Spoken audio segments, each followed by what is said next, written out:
For every single dollar of disposable income you earn, you owe $1.75 in debt. That is not a worst case number. That is the Canadian average. And if you think that statistic doesn't describe you, that you're somehow on the responsible side of it, there's a good chance you're wrong about where you actually stand, because the line between a manageable amount of debt, an uncomfortable amount of debt, and the amount of debt that quietly takes over your life is much closer than most Canadians realize.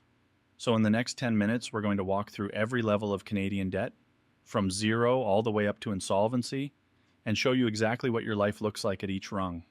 You will probably find yourself somewhere on this ladder. The question is, which one? Canada has a debt problem that doesn't really compare to anywhere else in the developed world. Total household credit market debt in this country sits at $3.07 trillion as of the first quarter of 2025. That includes mortgages, auto loans, credit cards, lines of credit, everything. And that debt to income ratio of 175%, it's the highest in the G7. The United States sits at roughly 100%.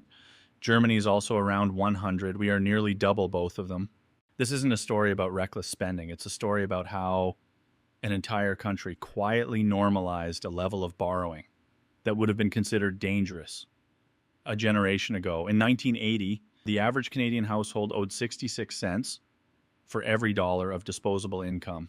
Today, it's $1.75. So when we talk about your debt, we're not talking about your personal failure. We're talking about a system you're inside of. Knowing where you stand inside it is the first thing that gives you any control. Before we climb the ladder, we need a baseline. So here it is. The average non-mortgage debt for a Canadian consumer is $22,321 as of the third quarter of 2025. That's the middle of the road. That's credit cards, auto loans, lines of credit, student debt, and any personal financing, but not your mortgage. Now, if you're a homeowner, the picture is bigger. The average new mortgage loan in Canada was $343,271 in the fourth quarter of 2024. And total residential mortgage debt in Canada has now reached $2.3 trillion. So the average Canadian household isn't carrying one type of debt, it's carrying a layer cake of it. And depending on which level you sit at, the experience of your daily life is fundamentally different. Let's walk it from the bottom. Level 1, zero debt. This is rarer than you'd guess. Roughly 53% of Canadians do not currently have a mortgage, but only a small slice of that group is genuinely debt-free across all categories. Most still carry a credit card balance, a car loan, or a line of credit. If you are at zero, your life looks like this. Your paycheck clears, and the entire amount is yours. No interest is being skimmed off the top. You can absorb a $2,000 car repair without panic. A job loss is scary, but it's not a countdown timer. Your financial stress is about building wealth, not surviving the month. The reality check here, most people who reach zero debt didn't get there by being frugal. They got there by avoiding the wrong debt at the wrong age. That's a very different skill. Level 2, the under 30 average, around $8,000 in non-mortgage debt. This is the entry-level Canadian debt load. It's typically a mix of a credit card balance, maybe a small student loan, and a modest car payment. At this level, debt is annoying but not life-altering. Minimum payments are doable on most full-time incomes. The reality check, this is the level where habits get set. The 22-year-old who learns to pay the credit card in full every month becomes the 32-year-old with a down payment. The one who treats the minimum payment as the actual payment becomes something else entirely. Same starting point, completely different trajectory. Level 3, the national average, $22,321 in non-mortgage debt. This is where the median Canadian lives financially. Add a car loan, a credit card balance that never quite hits zero, maybe a line of credit you used for a renovation or a wedding. At this level, your monthly cash flow is tight but functional. You pay your minimums, you probably can't save aggressively. A surprise expense over $1,500 means going further into debt to cover it. According to TransUnion, 48% of Canadians said they were worried about how interest rate changes would affect their ability to pay off debt as of late 2024. The reality check, people at this level often don't feel like they're in debt trouble, and technically they aren't, but they have almost no buffer. One bad month doesn't ruin their finances. 3 bad months does. Level 4, the middle-aged peak, about $34,000 in non-mortgage debt for Canadians aged 46 to 55. This is the sandwich generation. Kids who still need things. Aging parents who need help. a house that needs a new roof, a car that needed replacing 2 years ago. Households here are often dual income, often earning well above the national median, and still feel broke at the end of every month because the debt isn't catastrophic. It's just constant. 2 car loans, a line of credit, a credit card you swore you'd pay off last December. The reality check. This is the level where lifestyle and obligation collide. People at this stage often have decent net worth on paper, mostly tied up in their home, but they have very little liquid money. They feel rich on Zillow and poor at the grocery store. Level 5, the new mortgage Canadian, $343,271 average new mortgage. Now we add a house, and the math changes completely. If you took out an average new mortgage in 2024 at roughly current rates, your monthly payment is in the range of $2,000 to $2,200, depending on amortization. That's before property taxes, insurance, utilities, or maintenance. In Toronto and Vancouver, the average new mortgage is significantly higher, and the monthly carrying cost can easily exceed $3,500. The reality check. At this level, you are not poor, but you are exposed. The CMHC reported that the average mortgage holder renewing a 5-year fixed contract in 2025 or 2026 is facing a 15 to 20% payment increase compared to December 2024 levels.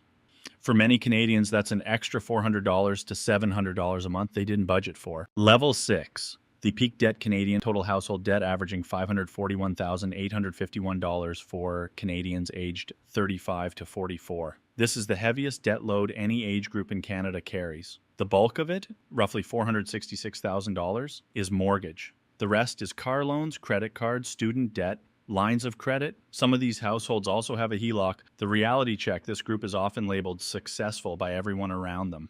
2 professional incomes, a house, maybe a second vehicle, kids and activities. From the outside, this looks like winning. From the inside, it often feels like running on a treadmill that's slowly speeding up. The debt is supposed to be temporary. It rarely feels that way while you're inside it.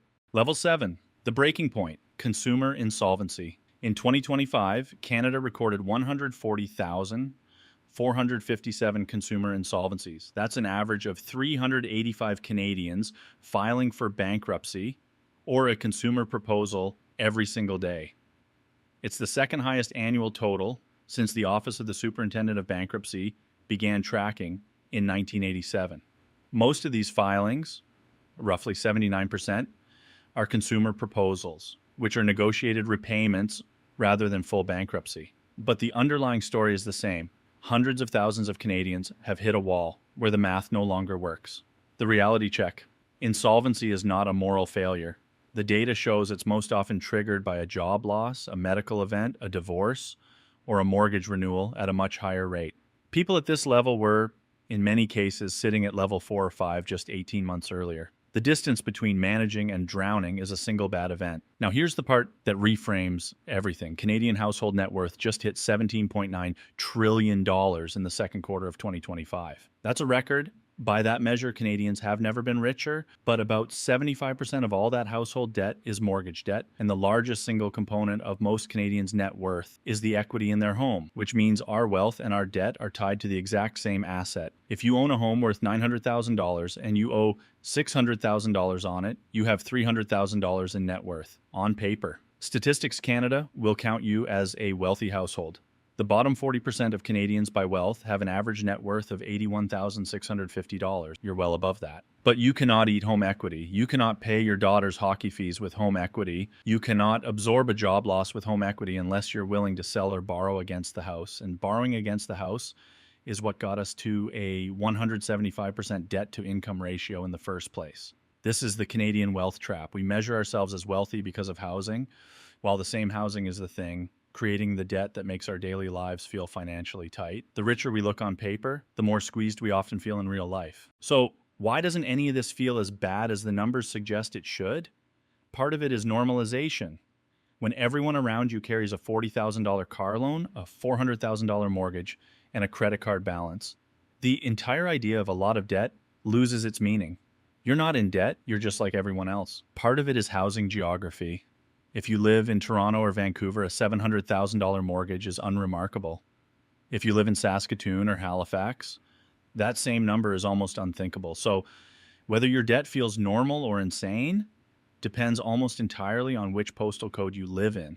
The data backs this up. British Columbia saw a 10.6% year-over-year increase in consumer insolvencies in 2025, the largest in the country. And part of it is the slow drift. Canadian household debt didn't jump to 175% of disposable income overnight. It crept there over 4 decades. Each year, the new normal was only slightly worse than the old normal. So the average Canadian today is carrying nearly 3 times the debt-to-income ratio of their grandparents, and it feels totally unremarkable.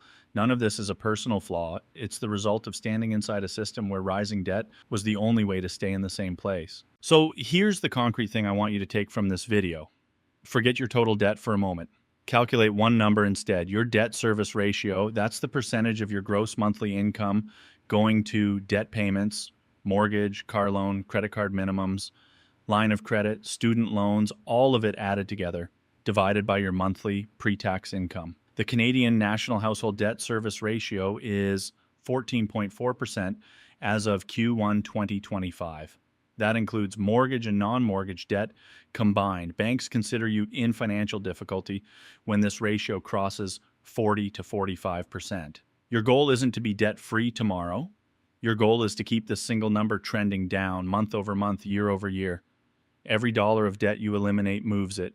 Every dollar of income you add moves it. Every interest rate you negotiate moves it. If your number is under 30%, you have room to breathe. If it's between 30 and 40, you're average. And average in Canada right now is more fragile than it looks. If it's over 40, the data says you're in the zone where one event can flip you into level 7. That is the number to watch. Debt in Canada isn't a moral story, it's a math story. And the math has changed faster than most of us realized. Next time we're breaking down what a comfortable Canadian retirement actually costs in 2026. The real number, not the bank calculator number, so you can see exactly how far ahead or behind you really are. Subscribe so you don't miss it.